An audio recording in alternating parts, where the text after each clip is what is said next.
మనం చూసామంటే అచ్యుతాపురంలో జరిగినటువంటి ఘటనకు సంబంధించి కూడా నిన్న ఫార్మా కంపెనీలో అగ్ని ప్రమాదానికి సంబంధించి అంటే ఇప్పటి వరకు ఫార్మా చరిత్రలో అంటే ఏపీలో ఇంత పెద్ద ప్రమాదం జరగలేదని చెప్పుకోవచ్చు. పూర్తిగా దాదాపుగా ఇప్పటి వరకు 18 మంది మరణించినట్టుగా తెలుస్తోంది. ఇంకా మృతుల సంఖ్య కూడా పెరిగే అవకాశాలు కనిపిస్తూ ఉన్నాయి. అంటే దీని ప్రమాద తీవ్రతకు సంబంధించి కూడా అంటే అక్కడ అనుభవజ్ఞులైనటువంటి ఎంప్లాయీస్ లేరు, ముఖ్యంగా టెక్నీషియన్స్ లేరు అనేది మాత్రం ప్రాథమికంగా తెలుస్తూ ఉంది. మొన్ననే డిగ్రీ కంప్లీట్ చేసుకొని వచ్చినటువంటి స్టూడెంట్స్ ని ఎంప్లాయీస్ గా తీసుకున్నారు. సో వాళ్ళు ఈ తీవ్రతను అంటే ప్రమాదం జరుగుతున్నటువంటి తీరు కావచ్చు లేదంటే జరగబోతుందనే విషయాన్ని గమనించక ఇంత పెద్ద ప్రమాదం జరిగిందనేటటువంటి మాటలు కూడా వినిపిస్తా ఉన్నాయి. అవును, మీరు చెప్పింది కూడా కరెక్టే. అండ్ గతంలో వసంత ఫార్మాలో కూడా ఇలాంటి ప్రమాదమే చోటు చేసుకుంటే అందులో ఉన్న వాళ్ళంతా అనుభవం ఉన్న టెక్నీషియన్స్. సో ఆ ప్రమాదాన్ని ముందుగానే పసిగట్టి ఆ ప్రమాదాన్ని చాలా వరకు తగ్గించారని కూడా తెలుస్తోంది. ప్రాణ నష్టం కూడా చాలా వరకు తగ్గింది. సో దీనికి సంబంధించి మనం అప్డేట్ చూసినట్లయితే ఘోరం జరిగింది, పెను విషాదం చోటు చేసుకుంది. ప్రాణ నష్టం పరంగా ఫార్మా చరిత్రలోని అతి భారీ ప్రమాదం ఇది. అనకాపల్లి జిల్లా అచ్యుతాపురం ఫార్మా సెజ్లోని ఎసెన్షియా కర్మాగారంలో జరిగిన పేలుడుతో 18 మంది ప్రాణాలు కోల్పోయారు. 20 మందికి పైగా గాయాలయ్యాయి. ఇక మృతుల సంఖ్య మరింత పెరగొచ్చు అని చెబుతున్నారు.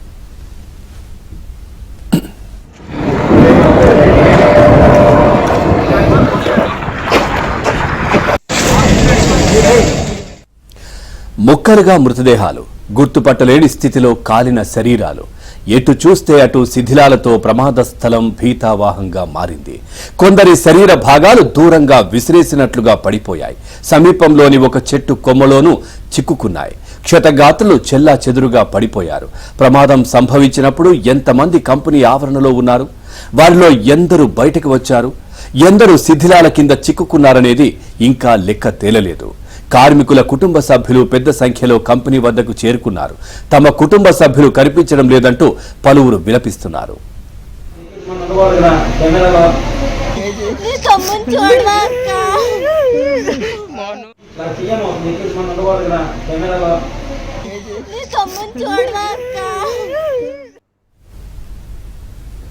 అచ్యుతాపురం సెజ్లో అనేక ఫార్మా పరిశ్రమలు ఉన్నాయి. చిన్న చిన్న ప్రమాదాలు జరుగుతూనే ఉంటాయి. కానీ మృతుల సంఖ్యను బట్టి చూసుకుంటే ఎసెన్షియా ఘటన అతి భారీ విషాదమని అంటున్నారు నిపుణులు. రియాక్టర్లు, బాయిలర్ల పేలుడు వల్లే పారిశ్రామిక ప్రమాదాలు జరుగుతుంటాయి. కానీ తొలిసారిగా వేపర్ క్లౌడ్ ఎక్స్ప్లోజర్ జరిగిందనే మాటలు కూడా చాలా వినిపిస్తా ఉన్నాయి. ఓవరాల్ గా ఈ అంశానికి సంబంధించి మరింత సమాచారాన్ని మా కరెస్పాండెంట్ నాయుడు అందిస్తారు. నాయుడు, ప్రాథమిక దర్యాప్తులో అంటే పూర్తిగా దాంట్లో అనుభవం ఉన్నటువంటి టెక్నీషియన్స్ కావచ్చు, ఉద్యోగులు లేనందువల్లే ఇది జరిగినట్టుగా తెలుస్తా ఉంది. ప్రమాదాన్ని గుర్తించడంలో చాలా లోపం జరిగినట్టుగా తెలుస్తా ఉంది. పూర్తిగా అప్డేట్స్ ఏంటి? దీనికి సంబంధించి మృతుల సంఖ్య ఇంకా పెరిగే అవకాశాలు ఉన్నట్టుగా తెలుస్తా ఉంది. పవన్, అంటే ప్రస్తుతం ఈ ప్రమాదానికి ప్రధాన కారణం ఏంటంటే వెపర్ ఏదైతే ఉందో హైలీ ఫ్లేమబుల్ వెపర్, అది దాని నేమ్ కూడా అంటే MB2B ఆర్ సంథింగ్ చెప్పారు. బట్ ఆ ఫ్లేమబుల్ ఏదైతే ఉందో సో ఆ సాల్వెంట్ లీక్ అయింది. అది ఒక చోట నుంచి ఇంకో చోటకి పంప్ చేసేటప్పుడు లీక్ అయింది. ఆ లీక్ని ఐడెంటిఫై చేయడం జరిగింది. బట్ ఐడెంటిఫై చేసి దాన్ని క్లోజ్ చేసే క్రమంలోనే ఈ ప్రమాదం జరిగిందని చెప్పి రాత్రి స్వయంగా హోంమంత్రి చెప్పినటువంటి పరిస్థితి అయితే కనిపిస్తుంది. సో అది గత రాత్రి పూర్తిగా అక్కడ ఘటనా స్థలానికి వెళ్ళి పరిశీలించిన తర్వాత అది ఏంటంటే అన్ని కింద నుంచి పై ఫ్లోర్కి దాన్ని పంపింగ్ చేస్తున్నారు. ఆ పంపింగ్ చేసే క్రమంలో ఒకసారిగా లీక్ అయింది. దాన్ని ఐడెంటిఫై చేశారు. బట్ దాన్ని క్లోజ్ చేసే క్రమంలో అది అక్కడి నుంచి పూర్తి స్థాయిలో పైకంతా స్ప్రెడ్ అయ్యి ఏసీలో ఏవైతే ఉన్నాయో వీటికి సో ఏసీల్లోకి వెళ్ళిన తర్వాత అది స్పార్క్ అవడంతో ప్రమాదం చాలా పెద్దది జరిగిందనే చెప్తున్నారు. అయితే ఒకసారిగా అంటే రియాక్టరే కానీ పేలుంటే ఆ ప్రమాద తీవ్రత ఇంకెక్కువ ఉండేటువంటి అవకాశం ఉంది.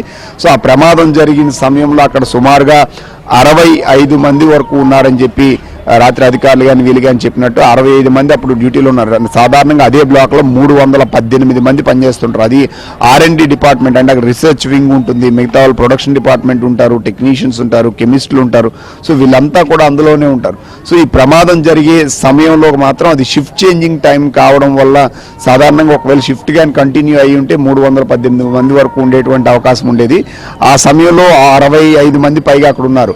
ఒకసారిగా ప్రమాదం జరిగినప్పుడు ఏదైతే ఉందో ఆ బ్లాస్ట్ జరిగిన ఉన్నత క్రమంలో చూస్తే కొంతమంది మృతదేహాలు చెల్లా చెదురుగా ముక్కలుగా పడినటువంటి దీన్ని ఘటనని రాత్రి అక్కడ చూసినటువంటి వాళ్ళు వీళ్ళు, ఎందుకంటే మృతదేహాలకు సంబంధించి ఒకరు మృతదేహం తల ఎగిరి పడినటువంటి పరిస్థితి, సో గార్డెన్లో పడినటువంటి పరిస్థితి, కొంతమంది మృతదేహాలకు సంబంధించినటువంటి శరీర భాగాలు చెట్లకు వేలాడుతున్న విజువల్స్ను కూడా మనం చూసినటువంటి పరిస్థితి ఉంది. అయితే ఈ ప్రమాదానికి ఏంటంటే ఖచ్చితంగా సో ఇలాంటి ప్రమాదాలు వీటి మీద ఆడిటింగ్ జరగాలి. ఎప్పుడైనా జరిగితే వాటిని ఎరాడికేట్ చేయడానికి కావాల్సిన స్పెషల్ టీమ్స్ కానీ లేకపోతే టెక్నికల్ కానీ ఎక్విప్మెంట్ కానీ ఇదంతా ఉండాల్సినటువంటి అవసరం ఉంది. అలాంటివి లేకపోవడమే ఈ ప్రమాదానికి ప్రధాన కారణంగా తెలుస్తుంది. తరచూ ఇక్కడ ప్రమాదాలు అనేవి జరుగుతున్నాయి, వీటిని అరికట్టడంలో విఫలమవుతున్నారు. అయితే మృతులకు సంబంధించిన వివరాలను అర్ధరాత్రి వరకు కూడా పూర్తి స్థాయిలో బయటికి తెలియనటువంటి పరిస్థితి. చాలా మంది ఉన్నారా, ఏమైందని చెప్పి వాళ్ళంతా కూడా ఆర్తనాదాలు చెందినటువంటి పరిస్థితి ఉంది.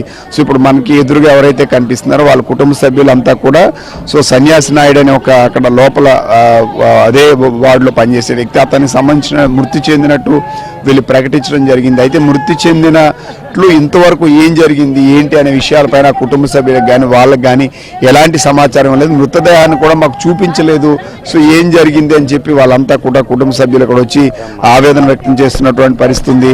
సో కుటుంబ సభ్యులకి ఇప్పటికి కూడా ఎలాంటి సమాచారం అమ్మా మీకు చెప్పారా ఏమైంది ఏంటి అనేది? గొవ్వులు చెప్తున్నారు బాబా, మా గొవ్వులు చెప్పలేదు, చూసుకొని వచ్చినాం బాబు. గొవ్వులు చెప్పలేదు, పికరాన్ని లేదు, ఓ పేరు చెప్పలేదు, చచ్చిపోయినాడని చెప్పలేదు, ఏ బాడీ చూపించలేదు. మాకు ఎలా న్యాయం అవుతుందో ఎలా చేస్తారో, అది కూలి పని చేసుకొని బతుకుతున్నారు. ఆ దేవుడు ఏం చేస్తాడో, ఆ కంపెనీ వాళ్ళు ఏం చేస్తారో, ఆ కంపెనీ వాళ్ళకి దండ పెట్టాలో, అది మాయ అయిపోయినాడు. మీకు ఇది జరిగి మీరు తెలుసుకొని వచ్చారమ్మా? మీకు ఎవరైనా ఫోన్ చేయడం కానీ ఇలా జరిగింది బాబమ్మ ఏం చెప్పారా? ఇప్పుడు ఏ షిఫ్ట్ కి వచ్చారు? నా భర్తే అమ్మా, జనరలకే 6 సంవత్సరాలు పెట్టు ఆ బాబుతోనే నేను కూలి పని పోయిదన్నా. మా ఇద్దరివి ఏం చెప్పుకోలేదు. ఆ బాబు క్యారీ చట్టుకుని ఆ బాబా నా క్యారీ చట్టుకొని నేను ఇద్దరివి 6 గంటలకే వచ్చి వాళ్ళమా. ఊర్లో ఇక్కడే పని చేస్తారా? మా రైతు పని చేసుకుంటాను. ఊర్లో రాబోకి సెలవులు ఉన్న వాళ్ళు అందరూనా మా ఇల్లు కంపెనీయో పెదనాన్న ఇల్లు కంపెనీయా అని ఊరంతా చెప్పుకుంటుండ్రు. నా కొడుకుని నా మీద కొడుకుని తీసుకొని వచ్చేసానా. రాత్రి కనపడలేదు, ఇప్పటికీ కనపడలేదా? ఇంకా ఉన్నాడేమోని, ఇంకా ఉన్నాడు అనుకుంటున్నాను బావా. ఈ కంపెనీలో ఇల్లు కట్టేసుకున్నాడా? ఈ 6 సంవత్సరాలు పెట్టు మేము ఎలాగో మీ వాళ్ళు అంటే ఇప్పుడు ఇక్కడ ఎవరైనా వచ్చి మీ ఆయన ఇప్పుడు ఎక్కడ ఉన్నారు హాస్పిటల్ తీసుకెళ్ళి ఏం చెప్పలేదు? ఇంకా ఎవరికి చెప్పలేదు, ఎక్కడున్నాడో చెప్పలేదు. అనకాపల్లి హాస్పిటల్ అని తిరిగినారా, నా ఎల్లుళ్ళు తిరిగితే ఎక్కడా లేడన్నారు. మరి ఇంకా కంపెనీలోనే ఉన్నాడో తెలియదా, హాస్పిటల్లో ఉన్నాడో తెలియదు. పొన్ని ఇక్కడ ఉన్నాడంతే మనం ఏదో ఒకటి చేసుకుందాం బావా.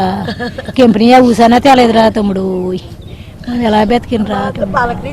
చూడొచ్చు అంటే చాలా మంది సమాచారం, ఎందుకంటే రాత్రి వచ్చిన కంపెనీ యాజమాన్యం సో జరిగినటువంటి ఘటనకు సంబంధించి ఏం జరిగింది, ఎవరున్నారు, సో ఆ వివరాలను అర్ధరాత్రి వరకు కూడా చెప్పలేనటువంటి పరిస్థితి అయితే ఉంది. ఇప్పుడు మనం చూడొచ్చు.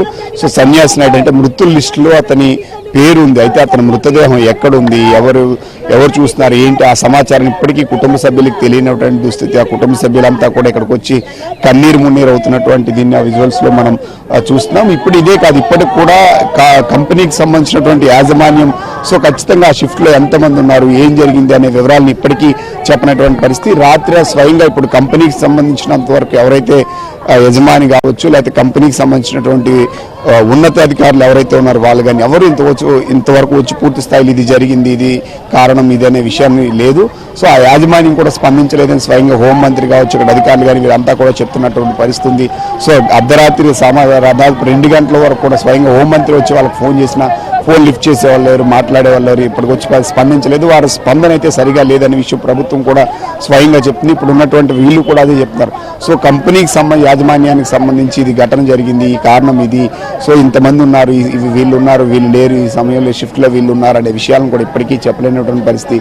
బట్ తర్వాత అర్ధరాత్రి 2:30-3 గంటల సమయంలో అయితే చనిపోయిన వాళ్ళ ఆ టైంలో షిఫ్ట్లో ఉన్న వాళ్ళని వీళ్ళని కొంతమందిని గుర్తించి లేకపోతే ఐడి కార్డులు వారు, ఎందుకంటే మృతదేహాలు కొన్ని చెల్లాచెదురుగా పడడంతో వాటిని ఐడి కార్డులతో గుర్తించినటువంటి పరిస్థితి అయితే ఉంది. వీళ్ళందరికీ సంబంధించినటువంటి ఎవరైతే ఇప్పటివరకు కూడా 17 మంది ఆల్రెడీ చనిపోయారు, 18 ఇంకొకరు కూడా ట్రీట్మెంట్ తీసుకుంటూ చనిపోయినట్లు ఒక ప్రాథమిక సమాచారం ఉంది. అది అధికారికంగా ధృవీకరించాల్సినటువంటి అవసరం ఉంది ప్రస్తుతం. సో సివియర్గా ఉన్న వాళ్ళని మెడికవర్ ఆసుపత్రిలో ప్రస్తుతం వాళ్ళకి చికిత్సను అందిస్తున్నటువంటి పరిస్థితి అయితే మనకు కనిపిస్తుంది. అలాగే ఇప్పుడు మృతదేహాలకు సంబంధించి ప్రభుత్వం కూడా వేగవంతంగా, ఎందుకంటే సో పూర్తి స్థాయిలో కెమికలైజ్డ్ అవడంతో పాటుగా బాడీ డీకంపోజ్ అయ్యేటువంటి ప్రమాదం ఉన్న నేపథ్యంలో సో స్పెషల్ జీవో ఇష్యూ చేసి ఆల్రెడీ ఇప్పటికీ ఆ ప్రాసెస్ అనేది కొనసాగిస్తున్నారు. చేస్తున్నారు. అక్కడ జిల్లా కలెక్టర్ ఎవరైతే విశాఖపట్నం జిల్లా కలెక్టర్ దగ్గర ఉండి దాన్ని మానిటర్ చేస్తున్నటువంటి పరిస్థితి. ఇక్కడ జిల్లా కలెక్టర్తో పాటుగా మిగతా వాళ్ళంతా కూడా అర్ధరాత్రి నుంచి కూడా ఇక్కడే ఉండి సో అవన్నీ కూడా శిథిలాలని వీటిని అన్నింటినీ కూడా తొలగించినటువంటి పరిస్థితి అయితే కనిపిస్తుంది.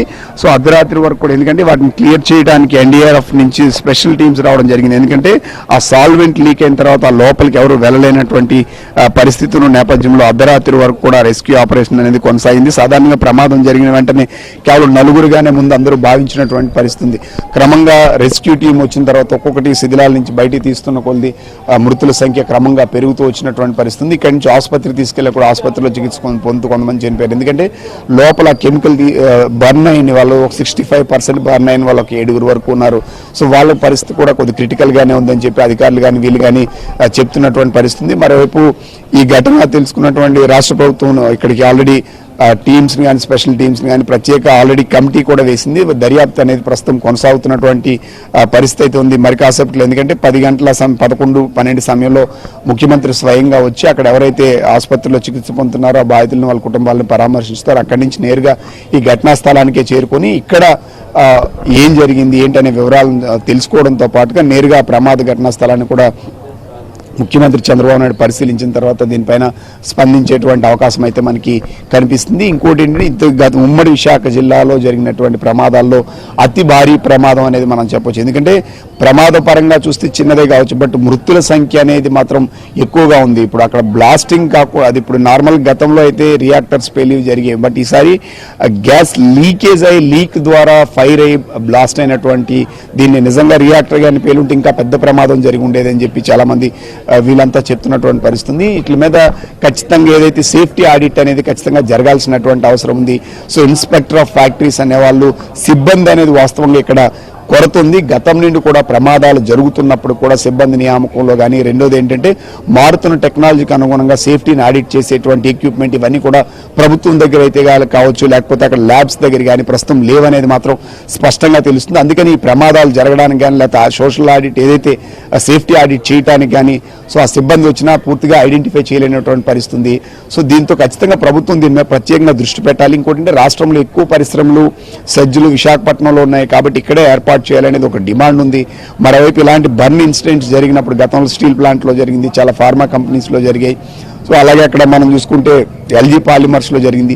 సో ఇలాంటి కెమికల్ రియాక్షన్ చూడడానికి ఒక హాస్పిటల్ లాంటిది కూడా ఇక్కడ ఏర్పాటు చేయాల్సినటువంటి అవసరం ఉందని చెప్పి చాలా మంది డిమాండ్ చేస్తున్నటువంటి పరిస్థితి అయితే ఉందని మనం స్పష్టంగా చెప్పొచ్చు. అయితే ప్రమాదాలు జరిగినప్పుడు ఒక 2 రోజులు హడావుట్ చేసి తర్వాత ప్రభుత్వాలు వీటిని వదిలివేస్తున్నాయి. పూర్తి స్థాయిలో దర్యాప్తు చేయాలి.